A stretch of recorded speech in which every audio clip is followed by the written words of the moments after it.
US में mental health पर बहस, निक्की हेली बोली 75 साल से ज्यादा वाले नेताओं का मेंटल टेस्ट हो। बाइडेन की पत्नी ने कहा ये बकवास। अमेरिका में रिपब्लिकन पार्टी की तरफ से प्रेसिडेंशियल कैंडिडेट की रेस में शामिल भारतीय मूल की निक्की हेली के एक बयान में नई बहस छिड़ गई है। निक्की के मुताबिक सरकार में किसी भी बड़े पर काबिज 75 साल से ज्यादा उम्र के नेता का मेंटल एबिलिटी टेस्ट, तकनीकी भाषा में मेंटल कॉम्पिटेंसी टेस्ट, मैंडेटरी होना चाहिए। प्रेसिडेंट जो बाइडेन की पत्नी जिल बाइडेन निक्की के सुझाव पर विफल गई। उन्होंने कहा कि निक्की फिजूल बातें और बकवास कर रही है। दरअसल पूर्व राष्ट्रपति डोनाल्ड ट्रंप, रिपब्लिकन पार्टी और अमेरिकी मीडिया का एक हिस्सा बाइडेन की फिजिकल और मेंटल फिटनेस पर अक्सर सवाल खड़े रहते हैं।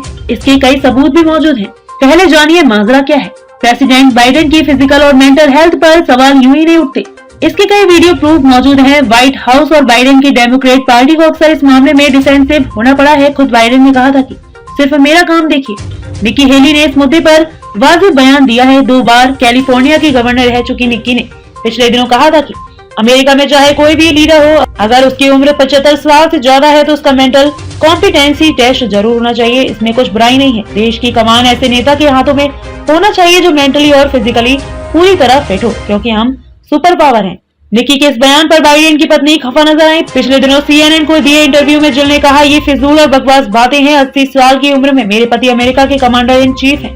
वो पोलैंड से यूक्रेन तक ट्रेन में गए और वहां जंग के हालात में वहां के प्रेसिडेंट जेलेंस्की से मिले। ये साबित करता है कि उनमें कितना स्टेमिना है। जिल ने आगे कहा कि वो 9 घंटे काम करते हैं। और यह भी देखिए कि 2024 में उनको चैलेंज करने का दावा कर रहे डोनाल्ड ट्रंप की उम्र कितनी है, वो भी 76 साल के हैं। 51 साल की निक्की को प्रेसिडेंट का काम देखना चाहिए, उम्र नहीं।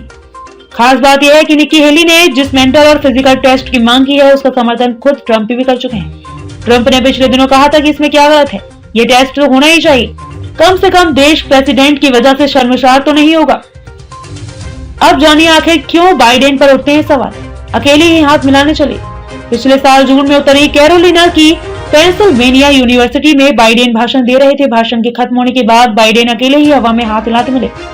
इस घटना का वीडियो वायरल हो गया। दरअसल इस कार्यक्रम में बाइडेन के साथ स्टेज शेयर करने वाला कोई नहीं था। बाइडेन इतने गुमसुम हो गए कि उन्हें यह बात भी याद नहीं रही कि मंच पर वो अकेले हैं। भाषण खत्म करने के बाद वह अपनी दाहिनी ओर मुड़े और गॉड ब्लेस यू ऑल बोलने के साथ किसी से हैंडशेक करने के लिए हाथ बढ़ाने लगे। फिर शायद उन्हें गलती का एहसास हुआ और वो अचानक दर्शकों की तरफ घूम गए।